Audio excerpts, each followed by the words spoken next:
एक मृतका को पिंड रहत जल माहि निरंतर, सो सबकी नाहि तनक सो ताहू में डर।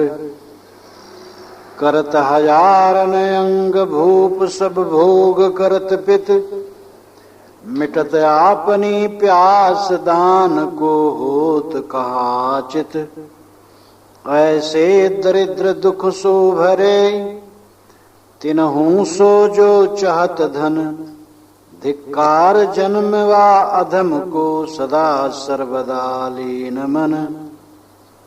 ये भूमंडल एक मिट्टी का लौंदा है और ये सदैव जल में रहता है। पृथ्वी के बहुत हिस्से पर जल है और जितना हिस्सा जल से अलग है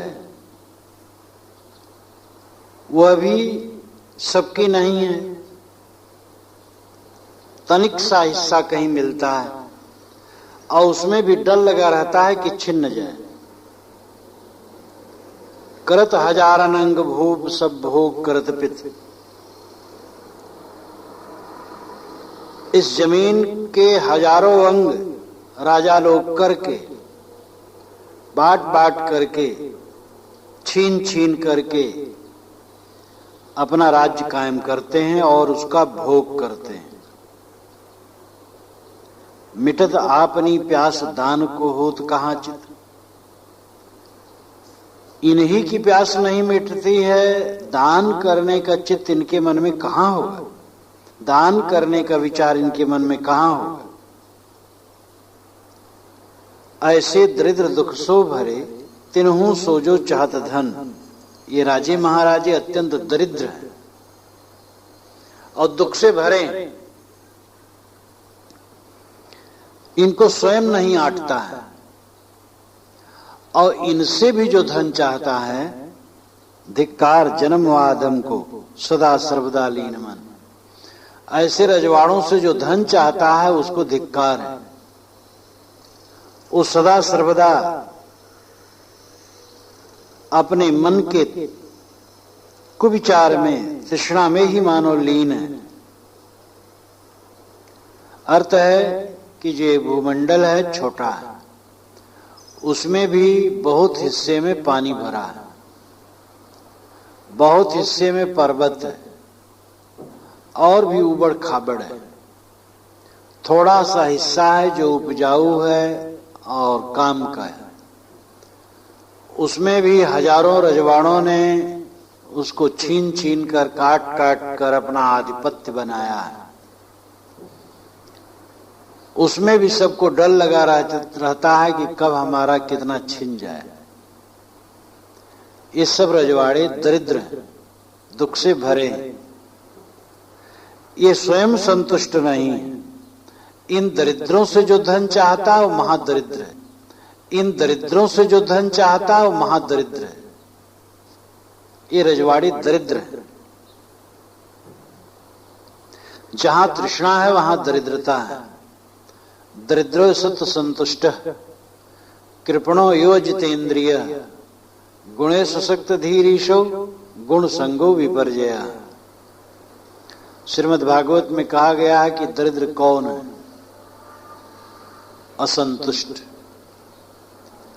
कृपण कौन है? जो जितेंद्रिय नहीं है। दरिद्रो सत संतुष्ट, कृपणो जितेंद्रिय, गुणे सशक्त धीरीशो। ईश्वर कौन है? जो गुणों से ऊपर है, विषय वासनाओं से ऊपर है। गुण संगो विपर्जया, जो गुणों के संग है, विषयों में आसक्त है, वो उल्टा है, गुलाम है। नट भट विट गायन नहीं, नहीं वादिन के माही। कौन भांति भूपति मिलन, तरुणी भी हम नाही।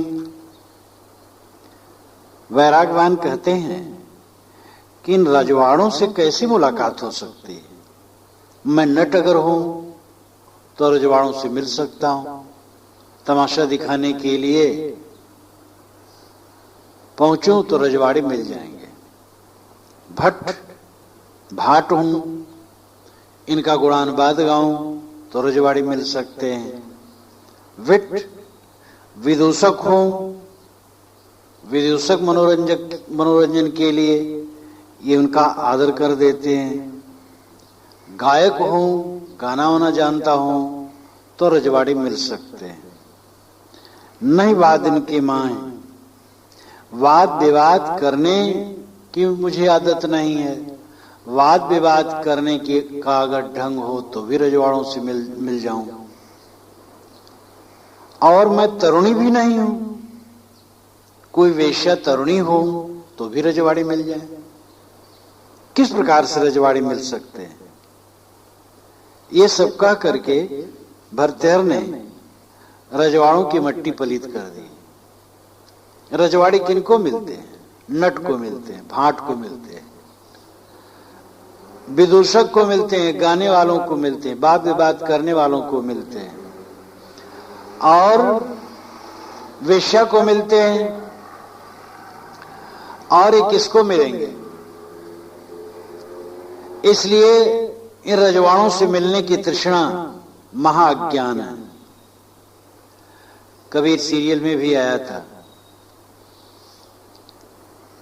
जब वो कोतवाल कहने लगा कि कबीर ने बड़ा उपद्रव मचा दिया, सब परेशान हो गए। पंडित परेशान है, पुजारी परेशान है, मुल्ला परेशान है, और रईस परेशान है, ये वेश्याएं भी परेशान है। तो ये सब कह करके कहा तो कबीर के विरोध में, लेकिन ये सब की मट्टी पलीत कर दी। कबीर से कौन परेशान है? मुल्ला, मौलवी, रईस, वेश्या, बाकी लोग परेशान नहीं हैं। तो कहने वाले व्यंग में, व्यंजना में जो कहते हैं बड़ा मार्मिक होता है। भरतेहर जी कहते हैं, अगर मैं नट हूं, भाट हूं, विदूषक हूं, गायक हूं, वाद विवाद करने वाला हूं, युवती स्त्री हूं तो रजवाड़ी मिले। मैं साधु हूं, साधु की जरूरत नहीं रजवाड़ों को। विद्या दुख नाशक हति, फेर विषय सुख दीन, जात रसातल को चली निरपन के मतिहीन। पहले विद्या दुख का नाश करने वाली होती थी। विद्या का अर्थ ही है अविद्या का मिट जाना। अनित्यास दुखानात्म नित्य सुखात्म ख्यातिर विद्या। अनित्य में नित्य बुद्धि होना, शरीर अनित्य उसको नित्य मानना, शरीर गंदा है इसको रमणी मानना, शरीर दुखपूर्ण है इसको सुखपूर्ण मानना, शरीर जड़ है इसको आत्मा मानना, ये अविद्या है। और जैसे जो है वैसे समझ हो जाना विद्या है। तो पहले विद्या दुख का नाश करने वाली थी, आगे चल करके विषय सुख देने लगी। विद्या पढ़ने पढ़ाने का मतलब है पैसा कमाना और इंद्रियों के भोगों की सामग्री इकट्ठा करना। लेकिन अब तो ऐसी हो गई है कि वो रसातल को जा रही है, भोग तक ही नहीं विनाश की तरफ विद्या जा रही है। निरुपम की बुद्धि भ्रष्ट है, वे विद्या का उद्धार नहीं कर रहे हैं। ये शताब्दियों पूर्व भरतेहर ने कहा था, कम से कम 1000 वर्ष पूर्व। आज भी वही रोना रोया जा रहा है। ऐसो हो जग में भय मुंडमाल शिव कीन, धन लोभी नर नवत लख तुमको मधुजर दीन। संसार में ऐसे लोग भी हो गए जिनके मुंडों की माला शिव ने धारण किया। कहा जाता है शिव जी की पत्नी जब मर जाती थी तो उनका सिर काट करके वो माला पहन लेते थे। शिव तो सदा रहते थे, उनकी पत्नी मरती रहती थी। ये काल्पनिक है। लेकिन अर्थ यह है कि शिव जैसे महान, जिसके मुंडों की माला पहन लें, ऐसे प्रभावशाली लोग हो चुके हैं। तुम रजवाड़े किस खेत की मूली हो? धन के लोभी तुम्हारे सामने सिर झुकाते हैं और तुमको अहंकार का बुखार लगा है कि हम बहुत बड़े हैं। क्या बड़े? अरे धन के लोभी आकर के तुम्हें सिर झुका देते, इसलिए तुम अपने बड़े मान लिए। क्या बड़े? तुम अवनी के ईश ईश हम हूं वाणी के, तुम हो रण में धीर वीर गाढ़े अति जी के, त्यों ही विद्यावाद करत हम हूं नहीं हारे, प्रतिपक्षी के मान मार अपने विस्तारे, धन लोभी सेवत तुम्हें हमको शिव श्रोता भले, तुमको न हमारी चाह तो हम हूं यहां से उठ चले।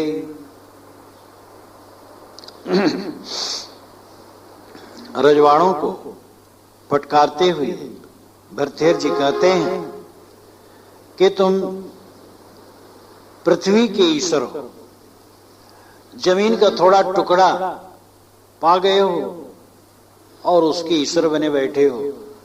तुम अवनी के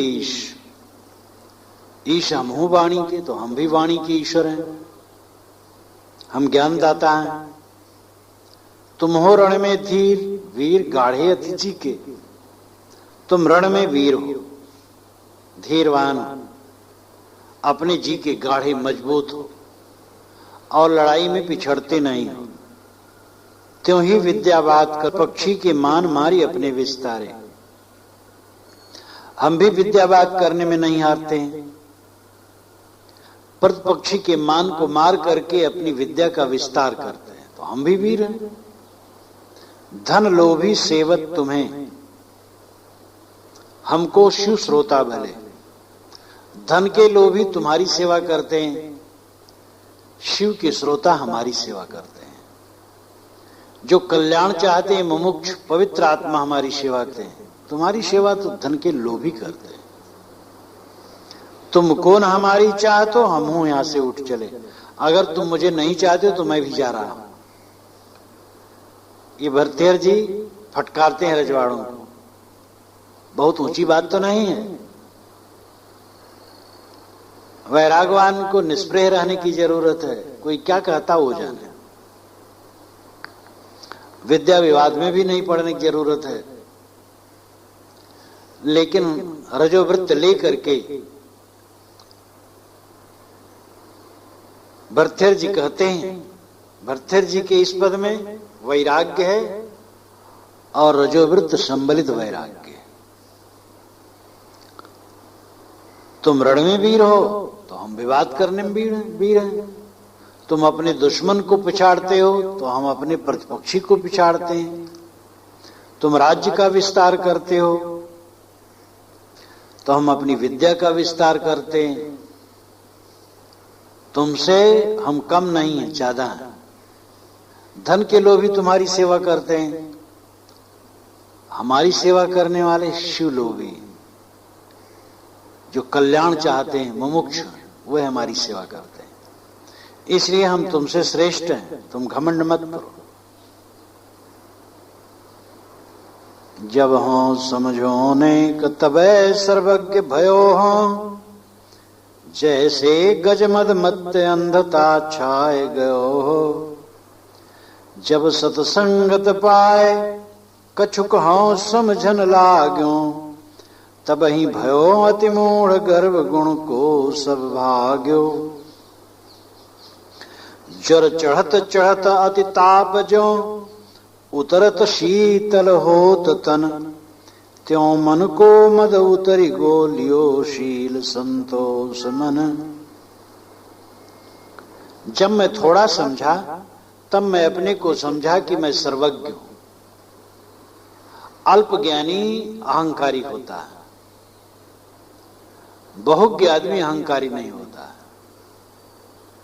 बहुज्ञ आदमी ये भी समझ लेता है कि अभी बहुत कुछ जानने की बाकी है, और बहुत जान लेने के बाद भी आचरण में न आए तो जानना गधे का बोझा है। विवेकवान कहते हैं, जब मैंने थोड़ा जाना तब मुझे बड़ा अहंकार हो गया और मैं समझा कि मैं सर्वज्ञ हूं। जैसे हाथी उन्मत्त हो जाता है, अंधता छा जाती है, जब मद चढ़ता है तो उन्मादी हो जाता है, वैसे मैं उन्मादी हो गया। जब सत्संगत पाए कछु कहूं समझन लाग्यो, सत्संग पा करके जब मैं कुछ समझने लगा तब ही भयो अतिमूढ़ गर्भ गुण को सब भाग्यो। तब मैंने समझा कि मैं तो बड़ा मूढ़ हूं, अभी बहुत कम जानता हूं, और अपने जीवन में जो गुण है उसका भी अहंकार भाग गया। जर चढ़त चढ़त अति ताप जो उतरत शीतल होत तन। बुखार जब चढ़ने लगता है तो शरीर में ताप बढ़ने लगता है। जितना बुखार बढ़ता है उतना ताप बढ़ता है। आदमी का ज्ञान जितना बढ़ता है उतना वो अहंकारी होता है।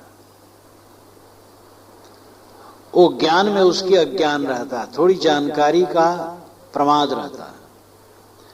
लेकिन जब बुखार उतर जाता है तो शरीर शीतल हो, जितना जितना उतरता गया उतना शीतल होता गया। इसी प्रकार जितना अहंकार हमारा दूर होता जाता है हम शीतल होते जाते हैं। तो मन को मद उतर गो लियो शील संतोष मन। जब हमारे मन का मद उतर गया तब मन में शील और संतोष आ गए। रमण काल यौवन गयो थक्यो भ्रमत संसारे। देहु गंग तट शेष वै शिव शिव जपत बिसारे। मेरी जवानी भोग में बीत गई, बाकी प्रौढ़ अवस्था में संसार में भटकते भटकते बीत गया। जवानी तो भोग में बीती और शेष समय संसार में भटकते भटकते बीता, परिवार के रक्षण और दुनिया की चिंता में। अब तो जो जीवन का थोड़ा समय है वो गंगा के किनारे बैठ करके शिव शिव जप करके बिता देना है। अभिप्राय यह है कि आदमी का जीवन जितना बीता उसका जितना हिस्सा बीत गया है। जो अवशेष है साधु संगत में बैठ करके वो अपने आप को समझे और बंधनों को समझे, बंधनों को काटे, अपना उद्धार करे। शिव तो स्वयं है, स्वयं स्वरूप ही शिव है। इस चीज को समझे। जीव के साथ में कुछ रहने वाला नहीं। जहां कुछ अपने साथ नहीं है वहां किसका मोह।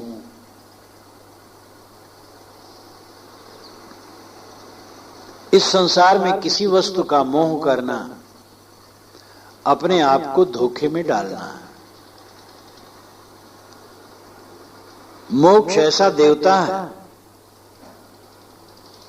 सब कुछ त्याग देने के बाद वो मिलता है। उसके पास नंगे जाओ तो वो मिलेगा, कुछ लेके जाओगे नहीं मिलेगा। यानी सबकी अहंता ममता के विसर्जन के बाद तब असंगता आती है। गयो मान यौवन सुधन भिक्षत जात निराश। गयो मान यौवन सुधन भिक्षुक जात निराश। अब तो मोको उचित यह श्री गंगा तटवास। जवानी चली गई, सम्मान चला गया, हाथ में धन भी नहीं, भिक्षु भी दरवाजे पर आता है तो उसको कुछ दे नहीं मिलता। अब तो यही उचित है कि गंगा के किनारे चलें, बस भजन करें। बहुत खो दिए अपने को हासा जोशी में पढ़कर, लेकिन जो अवशेष समय है खोए न, भजन में लगावें। तू ही रीझत क्यों नहीं कहा रिझावत और, तेरे ही आनंद से चिंता मणि सब ठौरे। वैरागवान कहते हैं, तू अपने आप में क्यों नहीं मस्त हो जाता है? क्यों दूसरे को रिझा रहा है? दूसरे को खुश करने के चक्कर में क्यों पड़ा है? स्वयं क्यों नहीं खुश रहता? स्वयं खुश रह, स्वयं प्रसन्न रह। और प्रसन्नता तब आएगी जब पाप मन का मिटेगा। ये पापी मन कभी खुश नहीं हो सकता। दूसरे ने ऐसा व्यवहार कर दिया जिससे मुझे नाखुशी हो गई, यह कहना तो घोर अन्याय है। दूसरे के किसी प्रकार व्यवहार करने से अगर हम असंतुष्ट हैं तो हम पशु को आदमी हाँकता है, उधर पशु चलता है, लेकिन आदमी स्वयं स्वतंत्र होकर चलता है। किसी के व्यवहार करने से हम असंतुष्ट हो गए, वो कोई व्यवहार किया, अब वो दुर है कि सद है इसका पता नहीं। दुर्व्यवहार हम नहीं कर सकते। हो सकता ठीक किया, हमने दुर्व्यवहार मान लिया हो। मान लो किसी ने दुर्व्यवहार ही किया और उससे हम दुखी हो गए, तो हम पशु हैं। पशु बल्कि इतना दुखी नहीं होता।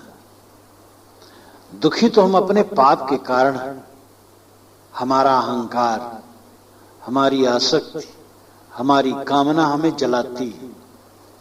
थोड़ी थोड़ी बातों में ठेस लगती है, थोड़ी थोड़ी बातों में हम क्षुब्ध हो जाते हैं। वैरागवान कहते तुम दूसरे क्या रिझा रहे हो? दूसरे खुश करने के चक्कर में क्यों? स्वयं खुश हो जाओ, स्वयं प्रसन्न रहो। मन का पाप जितना मिटेगा प्रसन्न रहोगे। जब मन बिल्कुल निष्पाप हो जाएगा तो पूरी प्रसन्नता हो जाएगी। तुम्हें दुख देने वाले तुम हो, ये पक्का समझ लो। कोई तुम्हें दुख नहीं दे सकता है, तुम ही तुमको दुख देते हो। तेरे ही आनंद से चिंतामणि सब ठौर। जब तेरा चित्त शांत होगा तो सब समय चिंतामणि है। जहां जाओ वही चिंतामणि है। वह मणि जिससे जो चाहो सो मांग लो, वो चिंतामणि। ऐसी कोई मणि नहीं। लेकिन मन की तृप्ति, मन का संतोष, ये चिंतामणि है। बहुत भोग गो संग तहाई न रोगन को डर, धनहू को डर भूप अग्नि और त्यों ही तस्कर। भोगे रोग भयम, कुलेच्युत भयम, वित्ते निर्पालाद भयम, माने दैन भयम, बलिर भयम, रूपे जराया भयम, शास्त्रे वाद भयम, गुणे खल भयम, काय कृतांताद भयम, सर्वं वस्तु भयान्वितम, भोय नृणाम वैराग्य मेवा भयम। उसी का अनुवाद ये छप्पे है। बहुत भोग को संग तहाई न रोगन को डर, धनहू को डर भूप अग्नि और त्यों ही तस्कर। सेवा में भय स्वामी, समर में शत्रुन को भय, कुलहू में भय नारी देह को काल करत छय।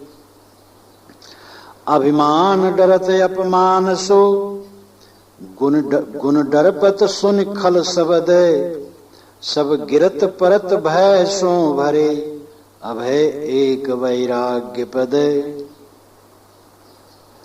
आदमी जितना भोगी होगा उतना रोगी होगा, ये पक्का।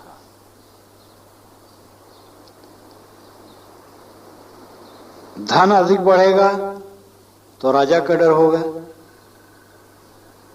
इनकम टैक्स विभाग वाले आज ही नहीं, सदा से रहे, नाम कुछ रहा हो। आज तो थोड़ा सा कानून वानून पेश करके तब लेते हैं, सरकार धन लेती है। पहले तो बस ले लिए। अभी अभी भारत आजाद होने के पूर्व एक रियासतदार थे, 3 कोस में उनका इलाका था, चाफा दुर्गा प्रसाद साहू बस्ती जिले में पड़ता था। और उनके असामियों में ऐसे भी थे जिनके 20-20 हल चलते थे। जब जरूरत पड़ती बुला लेते, और उस समय शराब पी लेते, शराब की हालत में रहते, बुला लेते और पकड़ लेते। कभी कभी 1-2 चांटे मार देते उस बड़े आदमी को, कहते इतना रुपए लाओ, वो ला के देता। 2 दिन के बाद उसको बुलाते, फिर शराब की हालत में नहीं रहते, बैठाते, प्रेम से बोलते, मीठे वचन बोलते, तुमको मैंने मार दिया, शराब की हालत में था, ध्यान न रखना। बहुत व्यवहारिक थे, थोड़ा खुश भी कर लेते, मिठाई उठाई मंगा करके पानी पिला देते। जब जरूरत होती रुपया इस ढंग से मंगा लेते, लगान तो उनको मिलती ही थी। अब वो आदमी जाकर के थाना में कुछ कहे कोई मतलब नहीं, क्योंकि ऐसे रियासतदारों की बात थाने वाले नहीं सुनते थे। अंग्रेज गवर्नमेंट की तरफ से ही इस प्रकार समर्थन था, बहुत कुछ छूट थी रियासतदारों को। तो आज तो भला कुछ कानून कायदा पेश करके तब इनकम टैक्स विभाग वाले लेते हैं, और उसमें भी कोई लड़ जाए तो लड़ते लड़ते अगर विजयी हो जाए तो धन लौट भी जाता है। उस समय तो ये सब कुछ नहीं, पकड़े और लिए, और जो लिए लिए, न लिखा न पढ़ी, न कहना न सुनना। तो राजा का दिग्धन हो तो राजा का डर, आग का डर, चोर का डर। सेवा में भय स्वामी, सेवा में स्वामी का भय, स्वामी खुश है कि नहीं। युद्ध में शत्रुओं का भय, कुल परिवार में स्त्री का भय, स्त्री के पैर कहीं ऊंचे नीचे हो गए, बड़ी बदनामी। जवानी को बुढ़ापा घेरे हुए है, जवान लोग जिनकी अभी मूछें ठीक से नहीं आई हैं, अब वे मुस्कुराते हैं कि देखो ये बूढ़े लोग पके पके बाल वाले, लेकिन ये सब बूढ़े हो जाएंगे। पात झरनता देख के हस्ती कूपलियां, हम चाले तुम चाली हो धीरी बापलियां। पतझड़ देख करके कोमल पत्ते हंसने लगे, अरे ये पीले पीले कड़े कड़े। तो पीले पत्तों ने कहा है पगले, हम चले लेकिन तुम भी थोड़े दिन में यही दशा तुम्हारी भी होगी। इसलिए जवानों को अहंकार नहीं करना चाहिए, ये जवान भी बूढ़े होंगे। शरीर को काल छीन कर रहा है, अभिमान अपमान को डरता है। अभिमानी आदमी जहां जाता है सोचता हमारा अपमान न हो, हम नीचे पीछे न बैठाए जाएं, हमारी पूजा पीछे न हो। महंतों के बीच में जाओ तब ये रोग देखने में आता है। पहली बार जब मैं महंतों के बीच में गया तो जो संकट और नरक हद, दाहिने कौन बैठेगा, बाएं कौन बैठेगा, आगे कौन बैठेगा, पीछे कौन बैठेगा। भोजन के समय में पाटला एक सूत किनका ऊंच है, और भोजन की थाली पहले किसकी आएगी। थाली परोसी गई, भोजन उसमें परोसा गया, तो जिसके सामने थाली 1 सेकंड के पहले आ जाए वो बड़ा है,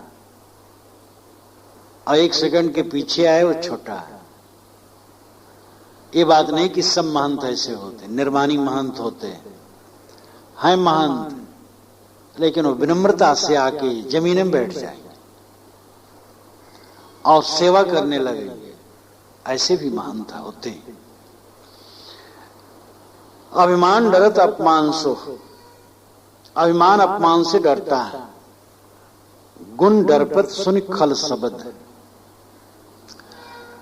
सद्गुणियों की निंदा दुष्ट लोग करते रहते हैं।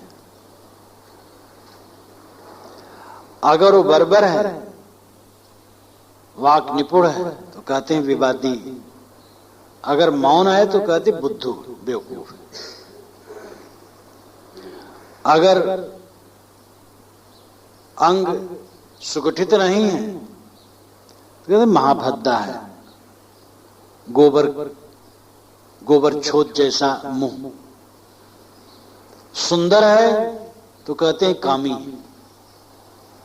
अब सुंदर होना कोई कामी का लक्षण थोड़े है। काम तो मन का विकार है।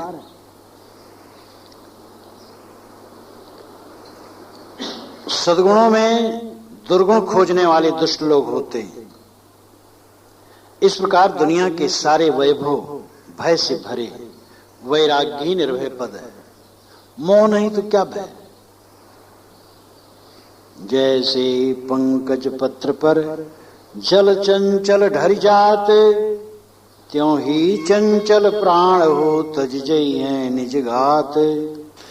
तज जई है निज घात बात यह नी के जानत, तो हूं छाड़ विवेक निरपन की सेवा ठानत। निज गुण करत बखान निलजता उघरी ऐसे, भूल गयो सत ज्ञान मूढ़ अज्ञानी जैसे। पंकज, पंक से जो जन्मे, पंक नाम कीचड़, कीचड़ से कमल, कुमुदनी, मोथा थोथा, अनेक वनस्पतियां जन्म लेती हैं। ये सब पंकज है, लेकिन रूढ़ है कमल के लिए। 3 प्रकार के शब्द होते हैं, रूढ़, योग और योग रूढ़। पूरी दुनिया में 3 प्रकार के शब्द होते हैं। रूढ़ शब्द होता है, योग शब्द होता है, योग रूढ़ शब्द होता है। स्वामी दयानंद सरस्वती पूरे वेदों में योग शब्द मानते, रूढ़ शब्द नहीं। रूढ़ शब्द ही प्राकृतिक है। योग शब्द विद्वता से बनाया जाता है। सरल भाषा पहले होती है। संस्कृत भाषा यानी शुद्ध भाषा विद्वान लोग गढ़ते हैं, और गांव वाले उनकी संस्कृत भाषा का भी फिर अपभ्रंश कर देते हैं, सरल बना लेते हैं। क्योंकि सरलता में कहने सुनने के लिए प्राकृतिक भाषा ही ठीक रहती है। तो रूढ़ शब्द जैसे लोटा, घोड़ा, घर, रूढ़ नाम रख लिया और कहना शुरू कर दिया, वो रूढ़ शब्द है। और योग शब्द जो 2 के जोड़ से बना है, जैसे हिमालय, हिम आलय, हिम बर्फ, आलय घर। जहां बर्फ हो, सब समय बर्फ रहे, वो हिमालय। तो ये योग शब्द है। पंकज योग रूढ़ शब्द है। योग भी है, रूढ़ भी है। पंक कीचड़, जा उत्पन्न, जो कीचड़ से उत्पन्न हो पंकज। वो कमल ही नहीं, कुमुदनी भी है, और अनेक घास है। ताल में देखो, पानी में कितनी घास पैदा होती है, वो सब पंकज है। लेकिन रूढ़ हो गया है कमल में पंकज, इसलिए पंकज योग के साथ रूढ़ भी है। केवल योग होता तो कुमुदनी भी पंकज कहलाती। इसलिए योग रूढ़, ये योग रूढ़ है। तो रूढ़ शब्द, योग शब्द, योग रूढ़ शब्द 3 प्रकार के शब्द होते हैं। स्वामी दयानंद सरस्वती वेदों में रूढ़ शब्द इसलिए नहीं मानते कि रूढ़ शब्द मनुष्य रखते हैं, और मतलब है कि सृष्टि पहले थी, मनुष्य हुए, वह रूढ़ शब्द रखे, वही वेदों में आए तो वेद पीछे बना। ये तो गड़बड़ हो जाएगा। वेद ईश्वर वचन है, वेद अनादि, और वेद के मंत्रों के जो अंग उपांग है, शिखा, ध्वजा, माला, जटा, वो सब भी अनादि। इसलिए वेदों में रूढ़ शब्द नहीं हो सकता है। भला उसमें सिंध नदी का नाम कैसे होगा, वशिष्ठ का नाम कैसे होगा, विश्वामित्र का नाम कैसे होगा, तो रूढ़ शब्द है। इसलिए वशिष्ठ विश्वामित्र इत्यादि का नाम वे आंख नाक कान इत्यादि कर देते हैं, व्याकरण के जोर से तोड़ ताड़ करके वे कुछ और अर्थ कर देते हैं। लेकिन ये तो साफ समझा जा सकता है कि वेद या कोई भी पुस्तक मनुष्य बनाता है। सारी रचनाएं, वेद, कुरान, बाइबल मनुष्य की रचना है। जैसे पंकज पत्र पर जल चंचल ढर जात, कमल के पत्ते पर पानी बूंद बन करके चंचल होकर के ठहर जाता है, त्यों ही चंचल प्राण हूं तज जइहें निज गात। वैसे ही हमारा माना हुआ प्राण अत्यंत चंचल है और शरीर को अचानक छोड़ करके चला जाएगा। ये बात अच्छी तरह से हम जानते हैं, तब भी हमारा विवेक है कि विवेक विचार का काम न करके राजाओं की सेवा करते हैं, इन मंत्रियों के पीछे घूमते रहते हैं। उस समय राजा कहे जाते थे, आज मंत्री कहना चाहिए। राजा तब तक राजा रहता था जब तक किसी से परास्त न कर दिया जाए, और प्राय रजवाड़े रहते थे जीवन भर, परास्त हो जाते थे तब अलग बात। आज तो मंत्री परास्त होता रहता है, आज जो गद्दी पर है 4 दिन के बाद सड़क पर है। आज जिसके लिए जहां जाता है जुलूस निकलती है, कल जब वो आता है तो कोई पूछने वाला नहीं रहता है। इतना नश्वर शरीर में आकर के हम विवेक साधन कल्याण नहीं करते हैं, इन मंत्रियों और रजवाड़ों के पीछे ही करते रहते हैं। और इतना ही नहीं, अपने गुणों का हम बखान करते हैं, हम ऐसे योग्य हैं। इतनी निर्लज्जता, आदमी मूढ़ है, अज्ञानी है, भूल गया है। उसे चाहिए अपने गुणों का बखान न करे, रजवाड़ों मंत्रियों के पीछे न पड़े, कल्याण का काम करे। नृपति सैन संपत्ति सचिव सुत कलत्र परिवार, करत सवन को स्वप्न सम नमो काल करतारे। भरतेर जी कहते हैं कि ऐ काल करतार, ऐ काल करता, राजा को, फौज को, संपत्ति को, मंत्रियों को, पुत्र को, पत्नी को, परिवार को, तू सबको थोड़े समय में स्वप्न बना देता है। थोड़े दिन में क्या रह जाता है? बड़े बड़े रजवाड़े जमीन में चले गए, उनका कुछ नहीं रहा। आज से 30 वर्ष के पूर्व के मंत्रीगण आज कहां हैं? भारत आजाद होने के बाद, चाहे वो प्रधानमंत्री हो, चाहे गृह मंत्री हो, चाहे मुख्यमंत्री हो, चाहे और मंत्री हो, कहां हैं? कितने मंत्रियों के परिवार भी नहीं रह गए, कितने लोगों का तो सब सुना हो गया। नृपति सैन संपत्ति सचिव सुत कलत्र परिवार, करत सबन को स्वप्न सम नमो काल करतार। ऐ काल करता, तेरे को नमस्कार है, तू सबको पीस करके रख देता है, सबका अहंकार चूर्ण कर देता और कुछ नहीं रह जाता है। जो जन में हम संग तो सब स्वर्ग सिधारे, जो खेले हम संग काल तिन्हु का हमारे। हम हूं जर जर दे निकट ही तीस तमरिवो, जैसे सरिता तीर वृक्ष को तुच्छो खरिबो।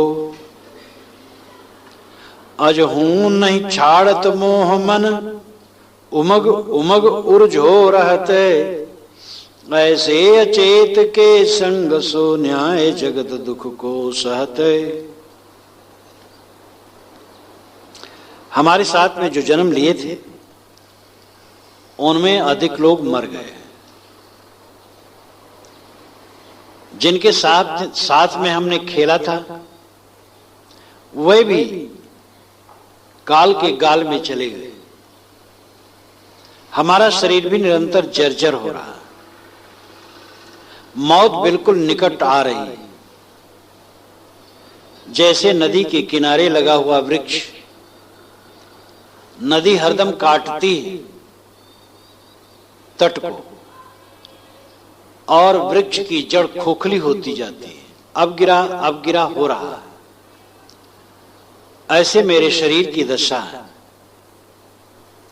ऐसी भयंकर स्थिति में भी ये मन मोह नहीं छोड़ रहा, उमग उमग करके उलझता रहता है। अभी भी संसार में इसको सुख की आशा बनी है। महात्मा गांधी गए शांत निकेतन बंगाल, रविन्द्रनाथ टैगोर के शांत निकेतन शिक्षण संस्थान में, तो टैगोर जी ने कहा, कुछ स्त्रीलिंग शब्द में कहा, मेरी शांत निकेतन संस्था आपकी स्वागत कर रही है, कुछ ऐसे कहा, स्त्रीलिंग शब्द रहा। तो गांधी जी ने मजाक किया कि मेरे इस पोपले मुंह में अभी कुछ आशा वासना बाकी है। मजाक उड़ाने का अवसर आ गया। शरीर बूढ़ा हो चला है, लेकिन अभी भी आदमी उमग उमग करके उलझ रहा है। अभी वो बच्चों को संभाल रहा, घर को संभाल रहा, अपने को नहीं संभाल रहा। अरे संभालते संभालते तुम पिस गए हो, अपने को संभालो। एक 75 वर्ष का बूढ़ा जब आया, दूसरे दिन चलने लगा। मैंने कहा रहो कुछ दिन, भजन साधन करो। कहे महाराज क्या करें, घर की जिम्मेदारी हमारे ऊपर है। उनके कितने बच्चे? कहे 4, 2 व्यापारी हैं और 2 सर्विस करते हैं। घर की खेती और बाल बच्चे हमें संभालना पड़ता है। हमके कब तक संभालोगे? क्या उम्र है कि 75? हमके कब तक संभालोगे? तो चुप। मैंने कहा मोही आदमी, अपने को सड़ा दिया, इस संसार में खो दिया, कब तक अपने को सड़ाएगा? तू भजन कर, फिर लड़के व्यवस्था कर लेंगे, खेत बाड़ी जो मन कर रहा होगा सो करेंगे। लेकिन आदमी इतना जड़ है, वो सबको संभाल रहा है, अपने को केवल नहीं संभाल रहा है। सरकार भी 58-60 बरस तक मुक्त कर देती है इस सेवा से और कहती जाओ घर बैठो, खाने पीने का प्रबंध हम करती रहेंगे। लेकिन ये गृहस्थ लोग और कई महंत लोग भी ये सेवा मुक्त नहीं होना चाहते हैं। पूरा दल बादल माथे थामे कब्र तक पहुंचाना चाहते हैं, अपना उद्धार करना नहीं चाहते। बहुत रहत जही धाम तहां एक ही को राखत, एक रहत जही ठौर तहां बहुत के अभिलाखत। फिर एक हूं नाही करे तहराज दुराजी, काली के संकाल रची चौपड़ की बाजी। दिन रात उभय पासा लिए, यह विधि सो क्रीड़ा करते। सब प्राणी सोवत मोह में, मिलत चलत बिछुरत मरते। जिस घर में बहुत लोग थे, घर भरा हुआ था, काल ने वहां एक व्यक्ति को छोड़ा, सबको मार डाला। जिसके घर में एक था, थोड़े दिन में उसका घर भर गया प्राणियों से। फिर एक हूं नाही करी तहराज दुराजी। फिर जो घर भर गया था उसमें एक नहीं रह गया, राज दुराजी हो गया। काली के संकाल रची चौपड़ की बाजी। भरथर जी ने चौपड़ खेल 2 में होता है। तो इसके लिए काल के साथ काली की कल्पना कर ली। मानो काल की पत्नी काली है, काल उसके साथ चौपड़ खेल रहा है। कौन सा पासा है? दिन और रात का पासा है। रात और दिन पासे फेंके जा रहे हैं, काल और काली फेंक रहे हैं। और ये जो प्राणी हैं ये गोटी बनाए गए हैं और रात दिन कीड़ा चल रही है। सब प्राणी मोह में सो रहे हैं, मिलते हैं, बिछुरते हैं, चलते हैं, मरते हैं। देखते देखते यहां से उठते चले जा रहे हैं।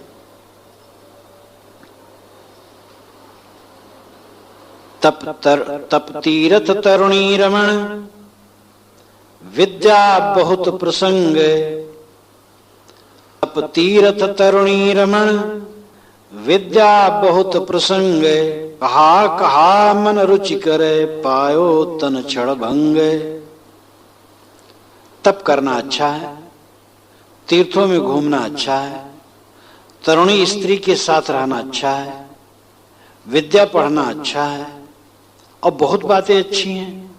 ये मन सब में चलता है, लेकिन शरीर तो क्षणभंगुर है।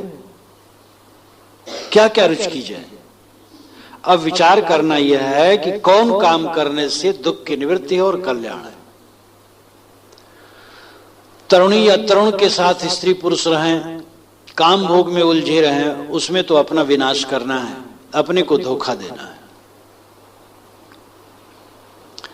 और विद्या के चक्कर में पड़े तो विद्या का ठिकाना नहीं। अनंत शास्त्रम बहुलास्य विद्या, अल्पस्य कालो बहु विघ्नता च। यत सारभूतम तदुपासनीयम, हंसो यथा क्षीर माम मध्यात्। बहुत विद्याएं हैं और शास्त्र बहुत है और कलाएं बहुत है, समय थोड़ा है। इसलिए जैसे हंस नीर क्षीर विवेक करके नीर को छोड़ करके क्षीर ले लेता है, वैसे हमें कल्याण का काम कर लेना चाहिए। बहुत बातों में भटकना नहीं चाहिए।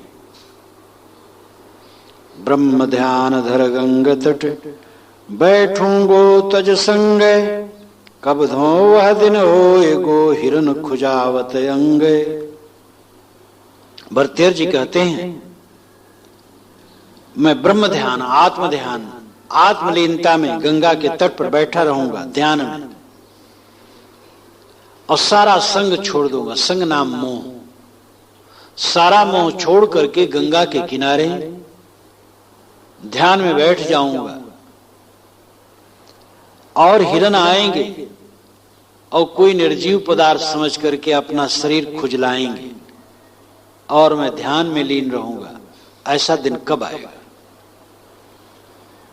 इसमें अतिशयोक्ति है, लेकिन अतिशयोक्तियों में सार है।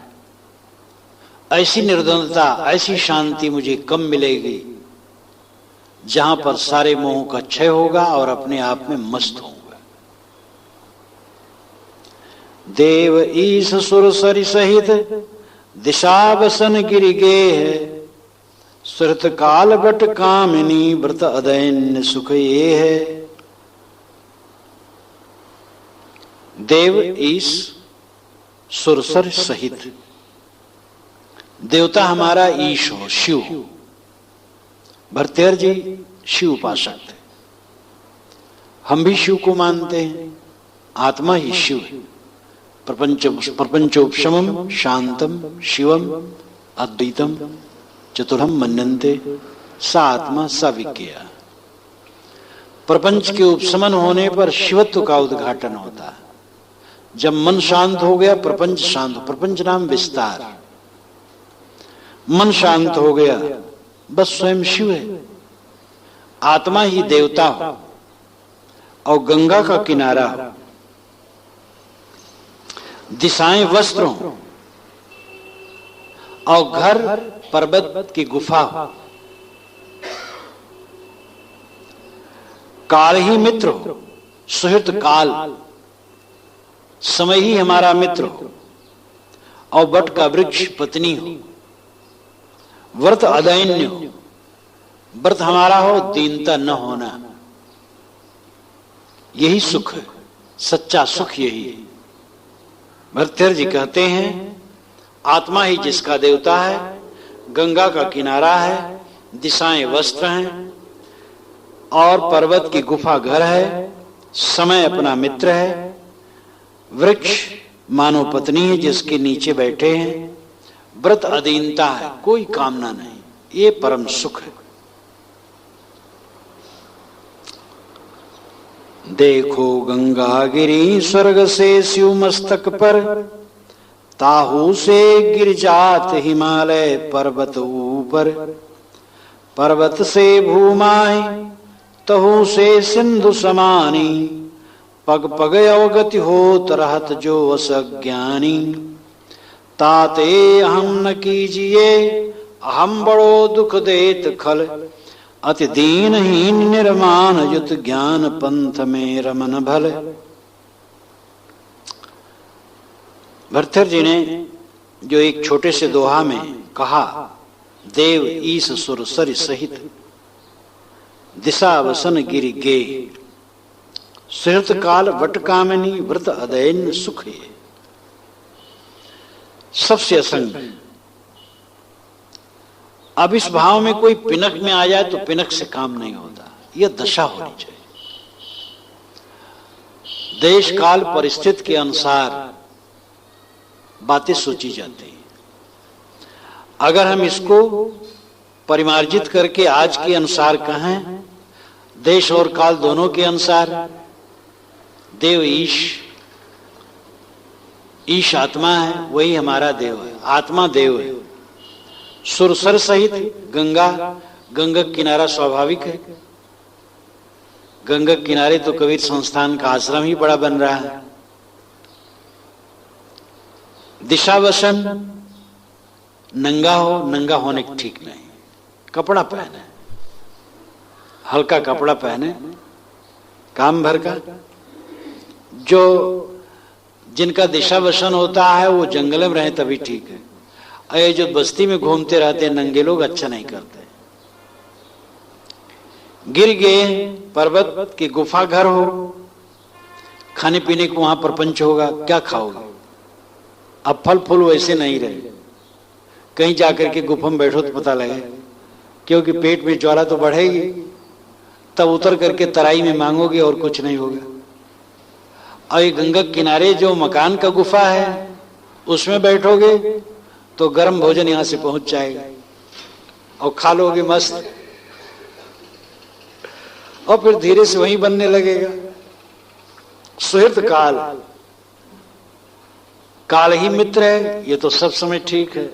वट कामिनी, वट की जरूरत नहीं, पेड़ लगा लेना उस प्रांगण में, उसमें बैठ सकना, बैठ जाना, लेकिन कमरे में और अच्छा है, बटन दबाओ पंखा भी चलने लगेगा, मच्छर भी नहीं काटेंगे। व्रत आदायन रखो, दीनता न रखो, बस ये सुख है। तो उससे और बढ़िया बस अपना मन वैसा होना चाहिए, अहंकार नहीं करना चाहिए। देखो गंगा को अहंकार हुआ, जैसा रूपक है कि गंगा को अहंकार हुआ कि मैं जब चलूंगी तो जमीन को फोड़ फाड़ करके नष्ट कर दूंगी। कहा जाता है कि जब बावन भगवान भूमंडल को नापे थे, तीनों लोगों को नापे थे, तो उनका पैर जब चला था तो ब्रह्मा जी ने उनका पैर धो करके कमंडल में रख लिया था, पानी, वही गंगा जल है। भगीरथ चाहे कि गंगा को छोड़ दे, तो गंगा ने कहा मुझे कौन संभालेगा, मैं धरती पर गिरूंगी और पूरी धरती फोड़ फाड़ करके पाताल चली जाऊं। तब उन्होंने शिव जी से आराधना की। शिव ने कहा ठीक है, आ जाए मेरी जटा में। तो ब्रह्मा जी ने अपने कमंडल से 4 बूंद गिरा दिया तो जटा में आई, ओ हरहराते हुए आई कि मैं शिव को लेकर के सब फोड़ फाड़ करके पूरी पृथ्वी नष्ट कर दूंगी। अब शिव की जटा में वो फंसी तो फंसी और ठिकाने नहीं कि क्या करे, अब वो निकली नहीं पावे। तब भगीरथ ने कहा महाराज अब तो यहां फंस गई, ठीक नहीं, छोड़िए। शिव जी ने कहा इनको बड़ा अहंकार है, रहने दीजिए, अभी और अहंकार चूर्ण होने दीजिए। कहे महाराज बहुत समय हो गया। तब उन्होंने एक बाल झाड़ दिया, उसी में से निकली हा हा हा करके, तो हिमालय पर गिरी, फिर आकर के ऋषिकेश की तरफ जमीन पे आई, फिर गिरते गिरते इलाहाबाद आ गई और चली गई बनारस होते हुए समुद्र में गिर गई, अब बस खो गई। अहंकार जो करता उसकी दशा ही होती।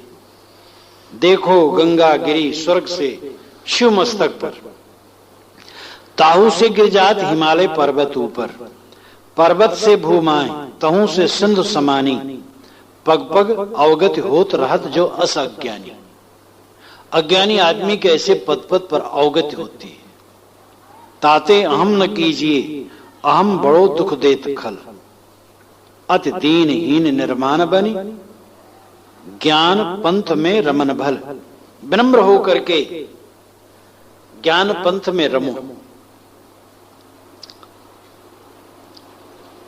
आशा नाम नदी मनोध जला तृष्णा तरंगा कुला, राग ग्राहवती वितरक वेगा धैर्य द्रुम ध्वंसनी, मोहा वस्तु दुस्तराति गाना प्रोक्तुम चिंता तटी, तस्या पारगता विशुद्ध मनसो नंदति योगीश्वरा। इस श्लोक का अनुवाद करते हुए अनुवादक कहते हैं, नद रूपी यह आश मनोरथ पूरी रहो जल, तृष्णा तरल तरंग राग है ग्राह महाबल, नाना तर्क विहंग संग धीरज तन तोरत तरु तोरत, नाना तर्क विहंग संग धीरज तरु तोरत, भ्रमर भयानक मोह सबन को गही गही बोरत, नित बहत रहत चित भूमि में चिंता तट अति ही विकट, कढ़ी गए पार योगी पुरुष उन पायो सुख ते ही निकट। आशा नाम की एक बहुत बड़ी नदी है, इच्छाओं का जल उसमें भरा हुआ है, तृष्णा की बड़ी बड़ी तरंगे हैं, राग का ग्राह है और द्वेष के विषैले पक्षी हैं। यह आशा नाम की नदी धैर्य रूपी वृक्ष को निरंतर उखाड़ने में लगी। नदी के तट का वृक्ष जर्जर होता है, जड़ उसकी खोखली होती है। ये आशा नाम की नदी धैर्य वृक्ष को निरंतर उखाड़ती है। मोह का भयंकर भंवर है, भंवर में पड़े हुए प्राणी पदार्थ घूम घूम के उसी में डूबते हैं। मोह में पड़ा हुआ आदमी उसी में डूबता रहता है। ये मोह भंवर सबको पकड़ पकड़ करके बोरता रहता है। नित बहत रहत चित भूमि में चिंता तट नित ही विकट अति ही विकट। चित्त भूमि में ये आशा नाम की नदी निरंतर बह रही है। हरदम आशा, कामना, तृष्णा, वासना, ललक, हरदम पाने का ललक, हरदम कुछ भोगने का ललक। कोई कुछ दे भलो करी माने, गोस्वामी जी ने भी कहा। कोई कुछ दे दे और अच्छा करके मान ले, ये बात चित्त से नहीं जा रही। ये कितनी दीनता है साधक की। जब साधक के चित्त में हो मुझे कुछ नहीं चाहिए, सम्मान अपमान में दोनों में समबुद्धि, वैराग जितना बढ़ेगा सब ठीक हो जाएगा। अखंड वैराग उदय होने पर कोई कमजोरी नहीं रहती।